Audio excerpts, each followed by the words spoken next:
Isaiah 9, verse 1 to 7. Nevertheless, there will be no more gloom for those who were in distress. In the past, he humbled the land of Zebulun and the land of Naphtali, but in the future, he will honor Galilee of the nations by the way of the sea, beyond the Jordan. The people walking in darkness have seen a great light. On those living in the land of deep darkness, a light has dawned. You have enlarged the nation and increased their joy. They rejoice before you as people rejoice at the harvest, as warriors rejoice when dividing the plunder. For as in the day of Midian's defeat, you have shattered the yoke that burdens them, the bar across their shoulders, the rod of their oppressor. Every warrior's boot used in battle and every garment rolled in blood will be destined for burning, will be fuel for the fire. For to us a child is born, to us a son is given, and the government will be on his shoulders. And he will be called Wonderful Counsellor, Mighty God, Everlasting Father, Prince of Peace. Of the greatness of his government and peace, there will be no end. He will reign on David's throne and over his kingdom, establishing and upholding it with justice and righteousness from that time on and forever. The zeal of the Lord Almighty will accomplish this. It is fair to say, with Isaiah 9 on your lap, I hope, that hope is in pretty short supply. That's the theme of the month. We're going back in our Bibles to a book that's written nearly 3,000 years ago, 800 BC. Why on earth would we be looking at a 3,000-year-old book? Because it's in the Bible, and because Isaiah reveals to us the hope of Christmas. He reveals to us the hope of Christmas 800 years before he arrived, 3,000 years in the rearview mirror. Now, there's a picture here. I don't know where you go for hope at Christmas time. People go up to Oxford Street or Regent Street and they see some lights.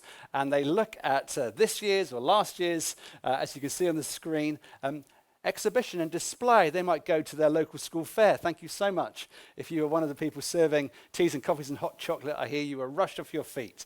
Thank you so much for serving today. But perhaps you go to London, you go for mulled wine at the earliest opportunity, you go for presents, you go for family, you go for escape. You can say, I want to get out of here and have Christmas in a different way. All those parts of the Christmas season that began in about July, they all are just a pale imitation of the real thing, which is the hope of Christmas, which is a baby called Jesus. Now, please turn to Isaiah 9. Isaiah 9 is in the setting of this moral decay. If you had time for extra credit for a magic star or an extra piece of mince pie, why not do some homework and read chapters 1 to 8? If you read chapters 1 to 8 to get our verses in its context, you would find something like this. In chapter 1, you have a legal dispute. You have a dispute between the maker, God, our maker, our good, loving, kind ruler and king, against his people. They've turned their back on him, and it's a moral decline. Chapters 2 to 4, there's a camera angle. One is in sharp focus on the present, in sharp relief on the present, and it's focused in on Jerusalem. Jerusalem has experienced social, moral, and leadership decline and decay. It's an absolute mess. But at the same time as Isaiah writes about Jerusalem in sharp focus, sometimes the focus changes. And in chapters 2 to 4, you see about the new Jerusalem that God is promising. He goes from the literal Jerusalem of 800 years BC, and then suddenly the focus switches and says, this is terrible in the present, but the future is not just going to be a renewed Jerusalem, it's going to be a new Jerusalem, a perfect Jerusalem without sin and decay, without darkness, without hopelessness. It's going to be perfect, free from war, free from enemies. And it's all and only possible for you to be in that location, chapters 8 to 12, by hope in Jesus. chapters 8 to 12, this first section, there are 3 big sections in the book of Isaiah. This is the book of the king. The book of the king focusing on a Messiah who will come, who's revealed in the second big book, chapters 38 to 55 of the book of Isaiah. He's a Messiah who will come, but he will suffer for the sins of the world. And then 58 to the end, he's the anointed and the exalted conqueror of all things. That's the whole book of Isaiah in about 30 seconds. And central to God's purposes and plans is the sentence that begins chapter 9. God's grace will turn his sinful people upon their head. They deserve judgment and justice. They receive justice, but in time, by faith, they will receive grace and mercy and salvation through an extraordinary and unexpected means. Point number 1. Here's an unexpected hope. It sounds like something from Star Wars, but this is real and true. An unexpected hope. Look at verse 1 of Isaiah 9, please. It's very unexpected, but we miss it because we're not Israelites. In the past, he humbled the land of Zebulun and the land of Naphtali, but in the future, he will honor Galilee of the Gentiles. It may say Galilee of the nations in your Bible. Now, this is a big, big surprise if we know our Bibles, because Isaiah's readers would have thought, if God is going to do something big and grand, if God is going to launch a political revolution, or more importantly, a spiritual revolution, he will always do it in the capital city, which is Jerusalem. He will always work through the place that is treated like a spiritual thermometer for God's people. Jerusalem, the temple's there. And therefore, that's where everything happens. That's where God will work. He won't work anywhere else.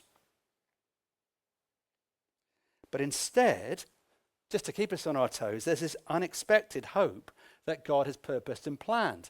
And it will happen, verse 1, in Galilee of the Gentiles. Galilee of the Gentiles. Now, a little bit of history, please. God is saying, God is going to work. He's recorded this with the quill of Isaiah. He's going to work in an unexpected way, not on the main streets of Jerusalem, but in this little backwater town area called, verse 1, Galilee of the Gentiles. Now, that's up north. That's up north, even back in the time of Israel, in the book of Joshua, towards the end, where the tribes get to their allotment of the promised land, as that you can see on the screen. 12 tribes in Israel. You've got Zebulun and Naphtali. They're up north. They're right at the top. They're on the outskirts of Israel. And because they were on the outskirts of Israel, right up north, they were the first to be invaded by the Assyrians.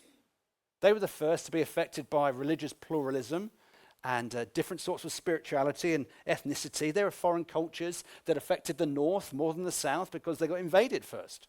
Simple as that. So it's a very multi-ethnic region. Lots of culture, lots of different people, lots of different beliefs. But initially it was purely Israel territory. But it's from this least likely area of northern Israel, verse 1, that God says, I'm going to do something new and in an unexpected way that you could only have dreamt about. But were you to dream about it, you would not have dreamt about the way that I will do it and the place where I will begin my wonderful revolution.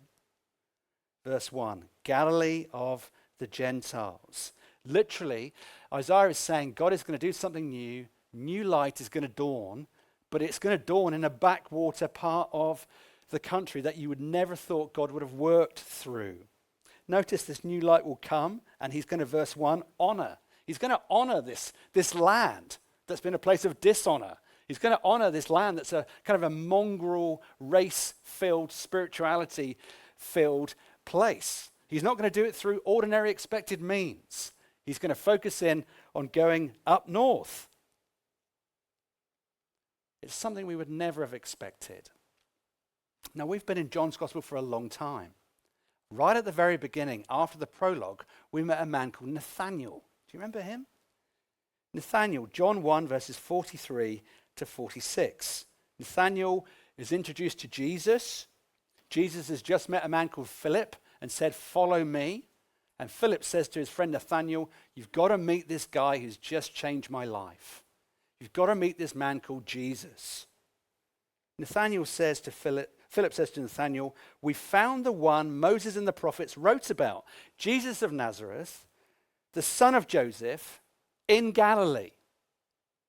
And then Nathanael spits out his brew and says, Nazareth in Galilee.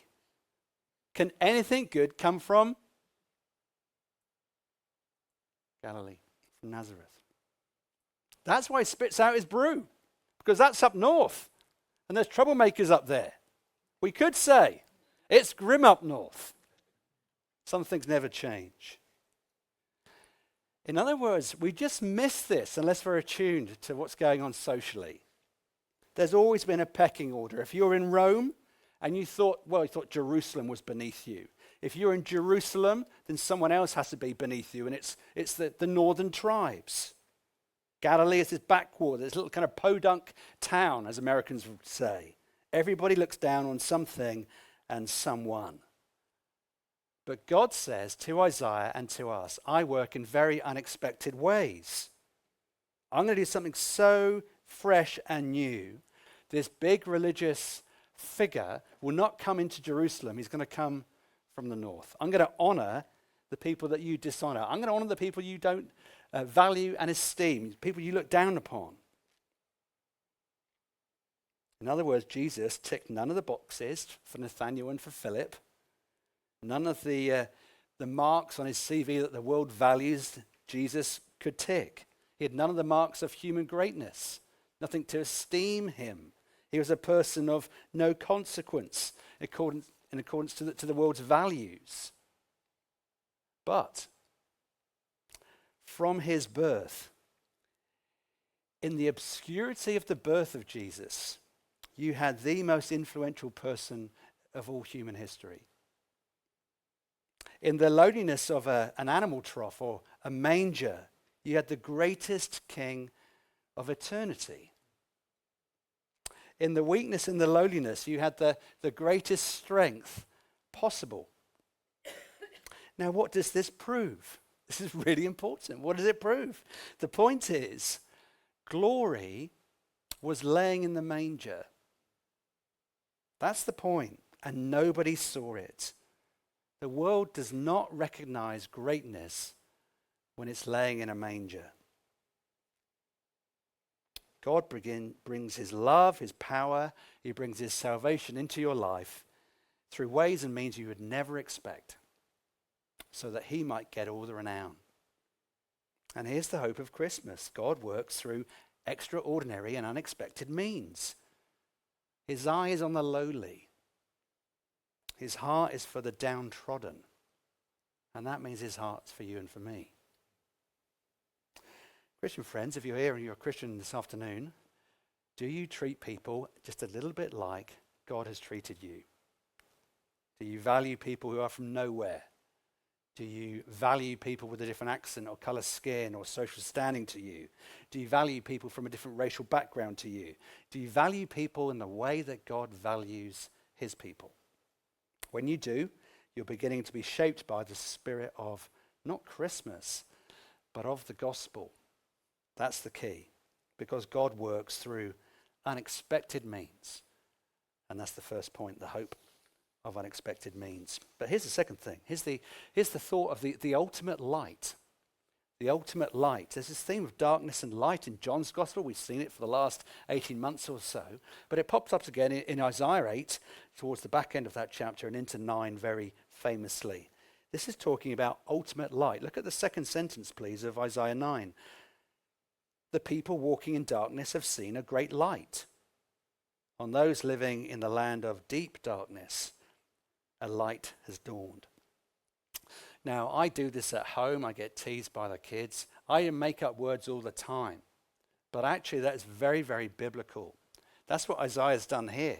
When he couldn't find a word, and Paul does the same thing, he just gets 2 pieces of Greek or Hebrew for Isaiah, and he just whacks them together. He just makes his own word. And that's exactly what you find in verse 2. It's a compound word, 2 words that have been whacked together with a bit of glue stick, and you've got this phrase, the death shadow. Deep darkness, or the shadow of death, or the death shadow. Here's the idea. Isaiah has taken the idea of darkness and the idea of death, and he puts them together in one word. Deep darkness. You see it at the end of chapter 8, and you see it at the start of chapter 9 as well. In general, In this world, light and life, like any good biologist will tell you, they go together, they're connected. So you go all the way back to the first book of the Bible, please, in your mind's eye. Genesis 1, verse 3, it starts with light. Let there be light. It's the first thing, and then life occurs. There's vegetation, and there's animals in the seas and on the land as well. You need light for life. And when light stops, life quickly follows in its eradication. This is how the world works. If there's no sun, then the earth would not have developed the way it has. If the sun goes out, life will slowly but surely die and come to an end. So what does verse 2 mean? What does it say literally? Here it is, verse 2. On those living in the land of deep darkness, or you could say, on those living in the land of the shadow of death, a light has flashed. There's been a flash of light to dispel the death shadow. On those living in the death shadow, a light has flashed. Isaiah, I've got you. I know what you mean. You're talking spiritually. You must be talking spiritually because we have the sun. If we had no sun, we'd have no chlorophyll in plant life and leaves, and we have no photosynthesis, and that's how we get oxygen, and so on. We must have light for life, so we must be talking about spiritual darkness, right? No. That's not what he's talking about. When God created the world with a word of authoritative speech and creative power, uniquely, did anyone notice in Genesis 1, verse 3, God spoke and light came? But the sun wasn't created till later. It's always interested me. There was light, but there was no sun. Now, how did that happen, and why did that happen? That's the first sentence or so in the first book of the Bible. If you go right to the last book of the Bible, if you go to Revelation chapter 21, verse 23, when God created a perfect world, without aging decay, without sin, without disease, without suffering, without sea, it says in Revelation 21:23, there will be no more sun. There will not be any sun. What? Why would you not need any sun? Because the sun is a symbol. The sun is just a symbol of what?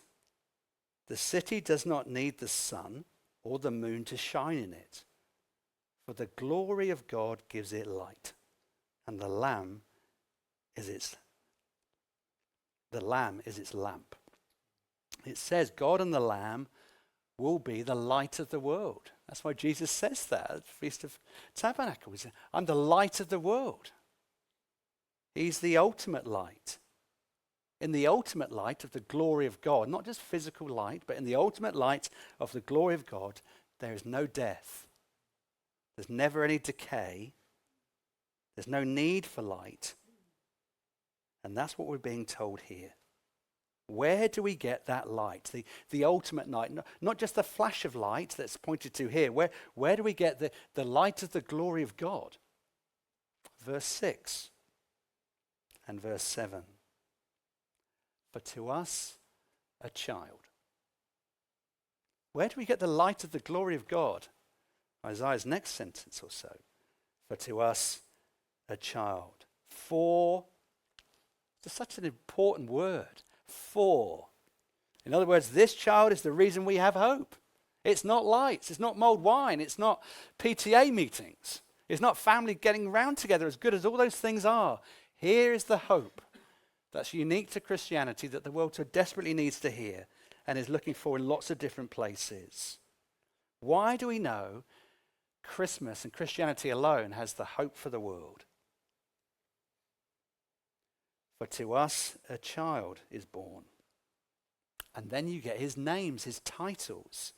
He will be called Wonderful Counsellor, Mighty God, Everlasting Father, Prince of Peace. Just notice, that there is a month worth of sermons in that sentence. But just a couple of observations. 4 titles that you could only give to God. 4 titles. 2 of them are definitely divine. 2 of them are kind of implied. But look at verse 6. This baby, for to us a child, this baby is mighty God.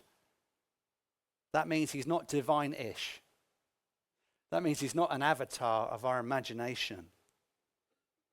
He's not some kind of divine principle. He's mighty God. He's also everlasting Father. That means back to the first book of the Bible again. He's the everlasting Father. He's the source of all creation. That's who it is lying in this crib. And yet, he's born. Now that is mind-blowing. Doesn't matter how many Christmases you've seen. The danger is over familiarity. It's this remarkable truth. Mighty God, everlasting Father, and yet he is born. A child who was born is God himself. There is nothing like this in any other faith. Google it. You get lots of nonsense, but there's nothing like this truth in any other faith. This person is obviously human. Why? Because he's born, takes on flesh. He's a child. This person is obviously divine because he's mighty God. That's the claim of the Bible, and the Gospels put literally flesh on that claim.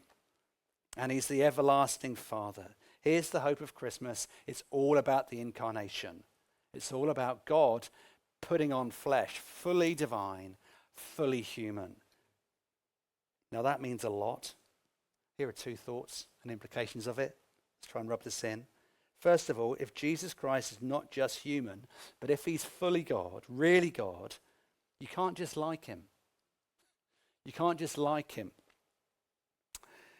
If you look and see people who actually talk to Jesus in his life, the reactions are threefold. You hate Jesus, and you try and kill him because of the claims that he makes. That's the Pharisees and some others as well. Here's another group of people. You see what Jesus has done, and you're scared to death of his authority and power, and you run away from him as quickly as you can. Something about his authority and power, you see it and you run. Here's the third group. You fall down on your face and you worship him, and you hold nothing back. You hate him, you fear him, you worship him. Not one person in the Bible just liked Jesus if they truly saw who he is. Nobody said of Jesus, he's so inspiring, I really like him. Anybody who does say that has not heard one part of the true Christmas story. Here's the claim. If Jesus Christ is God, if he's become human, you have to worship him when you see who he is. That's what he deserves and nothing else. Here's a second implication. On the other hand, if he is God become human, now you have, and in Christianity alone, now you have a God who understands. You have a God who's understand because of his humanity. Now that again is unique. Of all the religions in the world, there's no other religion that says God has come down from heaven to earth and God has suffered. No other religion says that. Because Jesus Christ suffered, he knows what you're going through. When you talk to him through prayer, he understands. It's actually a way to help you and I deal with the problem of evil and suffering. I don't know why, friends, God hasn't stopped the evil and suffering in the world, but I do know it can't be because he does not love us. Because he was willing to get that involved with human history. It cannot be that God doesn't love us. Dorothy Sayers, brilliant detective novelist, wrote this: the incarnation means that for whatever reason, God chose to let us fall, to suffer, to be subject to sorrows and death. He has nonetheless had the honesty and the courage to take his own medicine. He himself has gone through the whole of human experience, from the trivial irritations of family life and the cramping restrictions of hard work and lack of money, to the worst horrors of pain and humiliation, defeat, despair, and death. Jesus was born in poverty and suffered infinite pain, all for us, and thought it well worth his while. He's the God-man. He's the man who is God.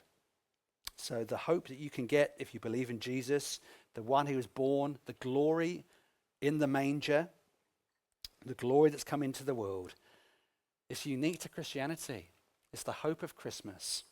It's the hope of the cross. And it's the ultimate light, albeit very unexpected. Thirdly, let's finish up. How do you receive this? It's also in the text, surprisingly. Verse 6, it's a grace that is given. It's a gift. Grace that is given. Notice what it says. It doesn't just say, for to us, verse 6, a child is born. It doesn't stop there. It also says, to us a son is given. That's the language of giving a gift or a present. And what a gift. Look at verse 5. It says this, there's going to be a great battle against evil. It's a cosmic battle. But verse 5, every warrior's boot used in battle, every garment rolled in blood, will be destined for burning, will be fuel for the fire. Isaiah is saying one of these great kind of Lord of the Ring-esque epic battles is going to happen. And he takes from the pages of history Midian and says, that's just a picture of the cosmic battle between the devil and his followers and the Son of God. That's a picture of what will happen ultimately at the cross. What Isaiah is saying, there's going to be a great battle, a battle of champions, the Lord Jesus against the evil one, against Satan. And because Jesus fights and has fought in history, you don't have to. And you will not have to. He is your champion. He will fight for you. He will fight in your place. Isaiah lists out the armor of the righteous one, of the Holy One, later on in the third section of his book.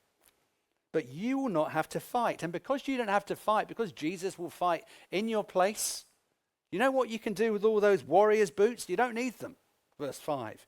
You don't need armor, verse 5. You don't need a sword. Melt it down, burn it up. It doesn't matter, because your salvation, you will not have to fight for it. It will be a gift to you. Someone else will do the fighting. And of course, the question is then, who? We're in this section about the king, the book of the king. And then chapters 38 and to 55. Then it's the book of the servant. And then it's the book of the conqueror. Who's this king going to be? The second book, the book of the servant, will tell us. You haven't got to wait long. Isaiah 42, Isaiah 53, they say these famous words. All we like sheep have gone astray. We've turned everyone to his own way, and the Lord has put on him the iniquity of us all.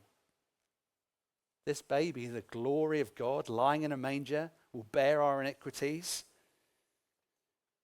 He bore our transgressions, and he alone has the strength to destroy evil in the world. And he alone. Friends, have you thought why Jesus have you not returned yet? If Jesus had returned already and he had destroyed all the evil in the world, that would have been you and me as well. Instead, the Lord Jesus came in weakness. He came as a lamb. He was crucified. He took the punishment that we deserve. And because of that, this great salvation was won. And light and life can come into your life partly now and fully when he returns. In the future, it's going to flash out the glory of God and it's going to destroy death forever. Suffering will be no more. Pain will be a distant memory from memory at all. And it's all possible because of a gift of grace from God to us in the unexpected form of a baby.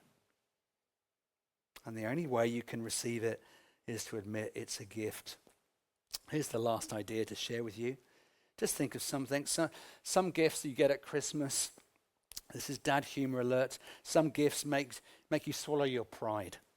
Some gifts are hard to receive, like the book Personal Hygiene by U.B. Smelly. Thank you, I took a risk. James Napper will appreciate it. There's never been a gift like this. The gift of a baby. The gift offered that makes you swallow your pride to the depths. It's not talking about personal hygiene. It's talking about the fact that you cannot save yourself. If God had to become human, if he had to go to the cross, if he had to suffer infinitely and deeply, that must mean that we're in really bad shape. That must mean that we couldn't do anything to save ourselves. That must mean that nothing less than the death of the Son of God would save us. A need that great must mean that we cannot rescue ourselves. And to really accept that gift, you need to be saved by grace. You need to give up control. You need to give over everything to Jesus. That's the hope of Christmas, that God is great enough to descend. C.S. Lewis has always puts it helpfully. Everywhere you see the greater entering the little, its power to do so is almost the test of its greatness. Its power to do so is almost the test of its greatness. How do you know, says Lewis, that something is truly great, something is truly powerful, something is truly wonderful? Because it can come down. It can become incarnate. It can lay aside its majesty. It can sympathize. It can humble itself.